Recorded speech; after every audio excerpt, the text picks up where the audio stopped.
सभी को नमस्कार है, सभी को अभिनंदन है। कैसे हैं सभी लोग? उम्मीद करते हैं सभी लोग अच्छे हैं, जीवन का आनंद ले रहे हैं। 3 कहानियां सुनाऊंगा आज आपको। तीनों कहानियों में पुजारा भी हैं, राहुल भी हैं, सहवाग भी हैं, सचिन भी हैं, सभी लोग हैं।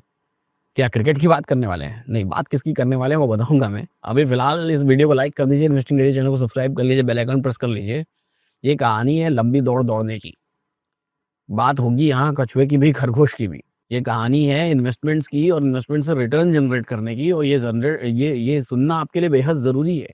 क्यों ज़रूरी है? कि पहली कहानी से शुरुआत करते हैं। पहली कहानी में बात हो रही है यहाँ पर पुजारा की, और बात हो रही है राहुल की, और बात हो रही है सहवाग की। आप भी इन्वेस्टमेंट के कई सारे तरीके अपनाते होंगे, हर जुगत लगाते होंगे कि कैसे अपने इन्वेस्टमेंट को के रिटर्न को मैक्सिमाइज किया जाए। तो ऐसे ही पुजारा, राहुल और सहवाग ने भी ऐसे ही जुगत लगाए। पुजारा ने क्या किया? सीधा रेकरिंग डिपॉजिट में इन्वेस्ट कर दिया, क्योंकि उसको लगा कि रेकरिंग डिपॉजिट में इन्वेस्ट करना बड़ा अच्छा है, आसान है। सीधा गए बैंक और सीधा आरडी करवाई, और आरडी करवाई किस ईयर में? सन 2003-4 में, 20 साल के लिए। 2024 आ गया, रेकरिंग डिपॉजिट आसानी से हो जाता है। राहुल ने क्या किया? बोला नहीं, गोल्ड के रेट्स बहुत स्पीड में बढ़ते हैं तो मैं गोल्ड में इन्वेस्ट करूंगा। तो राहुल में 10,000 रुपये महीने गोल्ड में इन्वेस्ट करने शुरू कर दिए। पुजारा ने 10,000 रुपये महीने रिकरिंग डिपॉजिट में इन्वेस्ट करना शुरू कर दिया। सहवाग ने बोला नहीं, मैं एसआईपी करूंगा। एसआईपी में मतलब सिस्टमेटिक इन्वेस्टमेंट प्लान। मार्केट में पैसा जाएगा लेकिन मैं खुद उसको एडजस्ट नहीं करूंगा, मेरे बिहाफ पे कौन करेगी? एएमसी एडजस्ट करेगी। तीनों ने अपने अपने हिसाब से अपने एसेट क्लास सेलेक्ट किए। अगर सीरियसली 2003-4 में इन्वेस्टमेंट किए गए हैं तो 2024 आते आते पुजारा का जो इन्वेस्टमेंट का रिटर्न है वो 6.94% सीएजीआर के हिसाब से 50 लाख रुपए पुजारा के पास हो गए हैं 20 साल में, सिर्फ 10,000 रुपए महीना इन्वेस्ट करते करते। वहीं अगर राहुल की बात करें तो राहुल उनसे कहीं आगे निकल गए। राहुल को 11.45% का सीएजीआर मिला गोल्ड के हिसाब से, और उनका इन्वेस्टमेंट अमाउंट हो गया 85.94 लाख रुपीस। और सहवाग जो 10,000 रुपए महीने की एसआईपी कर रहे थे, उन्होंने बाजी मार ली। यहाँ 12.64% का सीएजीआर निकाला उन्होंने, और 99.4 लाख रुपीस के आसपास उनका टोटल इन्वेस्टमेंट हो चुका है। तो मोरल ऑफ द स्टोरी क्या है? मोरल ऑफ द स्टोरी है सही एसेट क्लास का सिलेक्शन। सही एसेट क्लास का सिलेक्शन का मतलब पुजारा ने कहाँ इन्वेस्ट किया? एफडी में इन्वेस्ट किया, यानी कि रिकरिंग डिपॉजिट में इन्वेस्ट किया। राहुल ने गोल्ड में इन्वेस्ट किया। सहवाग ने सही एसेट क्लास जब जब जहां जहां जैसा जैसा आता गया, चूंकि एसआईपी किया तो एसआईपी में जब जब जहां जहां जैसी जैसी जरूरत रही वहां वहां इन्वेस्टमेंट होता चला गया, तो मैक्सिमाइज होकर के रिटर्न निकला। तो मैक्सिमाइज रिटर्न निकालने का एक तरीका होता है एसआईपी करना। एक नया फंड ऑफर आया हुआ है, उसके बारे में भी जान लेते हैं। इस फंड ऑफर का नाम है axis max life sustainable wealth 50 index fund. Basically इस फंड में है क्या? एक्सिस मैक्स लाइफ इंडिया की leading private life insurance company है, और अपने पहले इस तरह के इंडेक्स फंड को लॉन्च किया इन्होंने फाइनेंशियल इंडस्ट्री में। ये बेस्ड है फ्री कैश फ्लो स्ट्रेटजी पर। मतलब ये फंड उन्हीं कंपनीज में इन्वेस्ट करेगा जो कंपनीज प्रॉफिटेबल हैं, फाइनेंशियली स्टेबल हैं और लॉन्ग टर्म ग्रोथ का पोटेंशियल रखती हैं। फंड की अवेलेबल एनएवी होगी 10 रुपए से। ये फंड इनेबल करेगा पॉलिसी होल्डर्स को लॉन्ग टर्म इन्वेस्टमेंट गोल को मीट करने के लिए, क्योंकि फॉर्म ये पर्टिकुलर फंड इन्वेस्ट करेगा best performing profitable 50 companies out of total 500 companies में से। ये फंड इन्वेस्ट करेगा उन कंपनीज में जो ऑलरेडी प्रॉफिटेबल हैं, यानी कि जो कंपनी ऑलरेडी पैसा बना रही है, फाइनेंशियली स्टेबल है। ये फंड आपको अलाउ करेगा स्टॉक्स में भी इन्वेस्ट करने के लिए, और साथ ही साथ वॉलेटिलिटी, लो वॉलेटिलिटी वाले स्टॉक्स में इन्वेस्ट करने के लिए, यानी कि आपके पैसे को एकदम वॉलेटाइल स्टॉक्स में भी नहीं लगाएंगे। ये यूनियन है दो ट्रस्टेड कंपनीज का, एक्सिस का और मैक्स लाइफ का।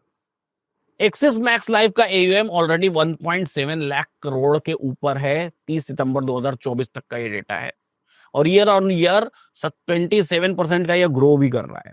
इसका सॉल्वेंसी रेशियो 198% है। मिनिमम सॉल्वेंसी रेशियो कितना होना चाहिए? कमेंट बॉक्स में बताइएगा, ये आपके लिए छोड़ रहा हूं मैं।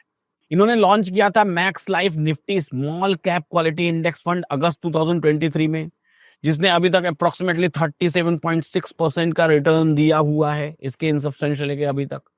उन्होंने एक और फंड लॉन्च किया था Max Life mid cap momentum index fund जनवरी 2024 में, जिसने कि 22%, 22.4% का रिटर्न दे दिया 12 महीने में ही। 25.2% का रिटर्न दिया है पिछले 10 सालों में अगर बात करें तो, और 37% का रिटर्न दिया है अगर पिछले 5 सालों में। ऐसा कोई इंडेक्स रहा होता, ऐसा कोई फंड रहा होता तो उसने ऐसा रिटर्न दिया होता। और एक्सिस मैक्स लाइफ ऐसे ही किसी इंडेक्स को रिप्लेस करेगा, ये जो नया फंड इनका आ रहा है। आपको एक बात और बता दूं, अगर आपने या किसी ने भी 2014 में ऐसे किसी फंड में इन्वेस्ट किया होता तो 10 सालों में लगभग आपका इन्वेस्टमेंट 9.5 टाइम्स हो चुका होता। आपको 80C के अंतर्गत जो भी प्रीमियम आप पे करेंगे उसकी मैच्योरिटी पर टैक्स बेनिफिट भी मिलेगा अप टू 2.5 लाख रुपया। आप मिनिमम 2,000 रुपए की एसआईपी इसमें कर सकते हैं। एसआईपी की कहानी हम सब सुन ही रहे हैं, तो मिनिमम 2,000 रुपए की एसआईपी कर सकते हैं। जो लोग अपने फैमिली मेंबर्स के लिए अपने लिए गोल सेट करना चाहते हैं, साथ में इंश्योरेंस का भी कवर मिलता रहे, यानी कि दो गोल एक साथ अचीव करना चाहते हैं, उनके लिए बेस्ट हो सकता है। क्यों? क्योंकि ट्रिपल बेनिफिट आपको मिलता है। अगर गलती से जिसके नाम से ये एसआईपी हो रही है उसको कुछ हो गया तो भविष्य के सारे प्रीमियम्स कौन पे करेगी? कंपनी पे करेगी। 10 टाइम्स पूरे साल के प्रीमियम का या 120 टाइम्स महीने के प्रीमियम का आपका कवर होता है, जो कुछ होते ही मिल जाएगा फैमिली को।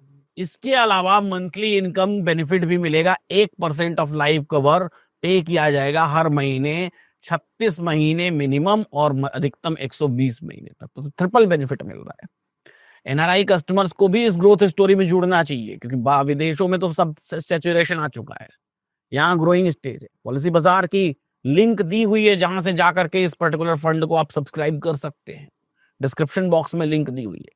फंड का नाम एक बार मैं आपको फिर से याद दिला देता हूं, axis max life sustainable wealth 50 index fund. सिर्फ 6 दिन बचे हुए हैं इस एनएफओ में। अभी से लेकर के ये 16 जनवरी 2025 तक अवेलेबल है, और मिनिमम इन्वेस्टमेंट आप इसमें 2,000 रुपए महीने का कर सकते हैं। अपने इन्वेस्टमेंट एडवाइजर की सलाह लीजिए। अगर कोई इन्वेस्टमेंट एडवाइजर नहीं है तो अपने पोर्टफोलियो को इवेलुएट करिए और समझिए कि ये पोर्टफोलियो में अगर आपके एडजस्ट हो रहा है तो आप इसमें जरूर इन्वेस्ट करने की कोशिश करिए। वापस आते हैं हम लोग दूसरी कहानी पर। इस कहानी में सचिन ने स्टार्ट किया अपना इन्वेस्टमेंट 25 साल की उम्र में। 10,000 रुपए की एसआईपी करना शुरू कर दिया। अब जब एसआईपी देख लिया था उन्होंने रिटर्न सहवाग का, तो दूसरे वाले भाई साहब भी बोले कि नहीं, हम भी एसआईपी में ही करेंगे। तो सूर्या ने स्टार्ट किया, उन्होंने भी 25,000 की एसआईपी स्टार्ट की। सचिन ने किया 10,000 की, तो सूर्या ने 25,000 की एसआईपी स्टार्ट की। दोनों में डिफरेंस क्या था? सचिन ने 25 साल की उम्र में स्टार्ट कर दिया और सूर्या ने 35 साल की उम्र में स्टार्ट किया। इसकी वजह से क्या हुआ? जब सचिन 60 साल के हो गए तो उनका जो टोटल इन्वेस्टमेंट का रिटर्न निकल के आ रहा था वो लगभग 6 करोड़ 43 लाख रुपीस के आसपास आ रहा था, जो कि उनका इन्वेस्टमेंट 15.31 टाइम्स ग्रो हो चुका था। सूर्या भाऊ की बात करें तो सूर्या भाऊ का इन्वेस्टमेंट हुआ था 4.71 करोड़, जबकि वो ज्यादा इन्वेस्ट कर रहे थे, और इनका इन्वेस्टमेंट ग्रो हुआ 6.28 टाइम्स ही। क्यों हुआ ऐसा? कम पैसा इन्वेस्ट करके ज्यादा रिटर्न मिला, ज्यादा पैसा इन्वेस्ट करके कम रिटर्न क्यों मिला? क्योंकि एक्यूमुलेशन टाइम, यानी कि ज्यादातर टाइम जो इन्वेस्टेड रहा। सचिन साहब ज्यादातर टाइम इन्वेस्टेड रहे, 25 साल की उम्र से लेकर के 60 साल की उम्र तक। सूर्या साहब कम टाइम इन्वेस्टेड रहे, 35 साल की उम्र से लेकर के 60 साल की उम्र तक। तो ऑब्वियस सी चीज है, जो ज्यादा टाइम तक इन्वेस्टेड रहेगा, जितनी जल्दी आप अपनी एसआईपी की जर्नी स्टार्ट कर देंगे, उतना जल्दी आप उतना ज्यादा रिटर्न कमाने का मौका आपके पास रहेगा, क्योंकि उतना ज्यादा टाइम तक आप इन्वेस्टेड रहेंगे। इस बात को हमेशा याद रखिए। कहानी नंबर 3 पर आते हैं। बुद्धिमत्ता इस कहानी का नाम है। इस कहानी में कर्ण है और विदुर है। कर्ण जो है 10,000 रुपए महीने की एसआईपी करते हैं, और विदुर भी 10,000 रुपए महीने की एसआईपी करते हैं। इस कहानी में कर्ण और विदुर की अपनी एक एक्सपेक्टेशन है। कर्ण की एक्सपेक्टेशन ये है कि वो 20 साल में 1 करोड़ रुपए तक पहुंच जाएंगे 10,000 रुपए की एसआईपी करके। विदुर की एक्सपेक्टेशन है कि वो 15 साल में 1 करोड़ तक पहुंच जाएंगे। ऐसा कैसे हो सकता है? एसआईपी तो दोनों लोग 10,000 रुपए की कर रहे हैं। फिर ऐसा क्या फर्क आ जाएगा कि एक ज्यादा तक पहुंचेगा और दूसरा कम तक पहुंचेगा? और 15 साल में, और अगर गलती से 20 साल तक विदुर इन्वेस्टेड रह गए तो वो 2 करोड़ तक पहुंच जाएंगे। यानी जहां तक कर्ण पहुंचेंगे 1 करोड़ तक, तो विदुर 2 करोड़ तक पहुंच जाएंगे। तो ऐसा क्यों होगा? ऐसा इसलिए क्योंकि कर्ण जो इन्वेस्टमेंट करने वाले हैं वो 10,000 रुपए फ्लैट इन्वेस्टमेंट करने वाले हैं। लेकिन विदुर क्या कर रहे हैं? विदुर हर साल 2,000 रुपए का टॉपअप बढ़ा दे रहे हैं। यानी कि अगर इस साल 10,000 रुपए वो इन्वेस्ट कर रहे हैं, तो अगले साल वो इन्वेस्ट करेंगे 12,000 रुपए, उसके अगले साल वो इन्वेस्ट करेंगे 14,000 रुपए।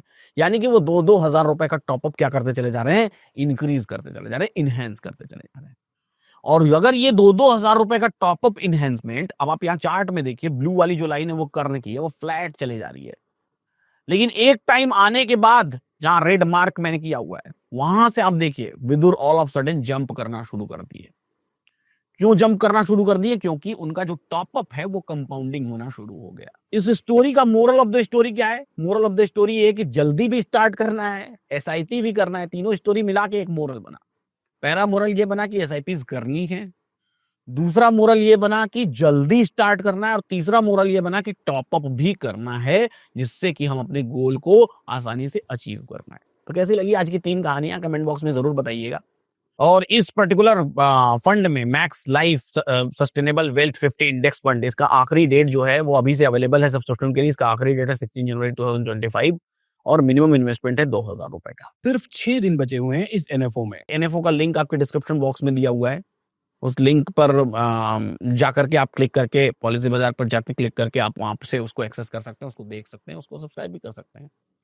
अगर आप भी म्यूचुअल फंड में अपना पोर्टफोलियो क्रिएट करना चाहते हैं तो कमेंट बॉक्स में लिंक दी हुई है, और आप म्यूचुअल फंड में अपना पोर्टफोलियो क्रिएट कर सकते हैं, और क्रिएट करके वहां पर आप मेरी भी मदद ले सकते हैं। आप मुझे भी फोन कर सकते हैं, या मेरे साथ बैठ के आप मेरी मदद ले सकते हैं, मैं आपकी हेल्प कर सकता हूँ, और तरह तरह के मॉडल पोर्टफोलियोज को मैं आपको समझाने में मदद कर सकता हूँ, और आपके गोल को अचीव करने में भी मैं आपकी मदद कर सकता हूँ। इसके लिए आपको कमेंट बॉक्स में जो फॉर्म दिया हुआ है उसको फिल करिए, और फिल करके वहां अपना अकाउंट ओपन करिए, और फिर हम मिलेंगे जूम मीटिंग में 1 to 1।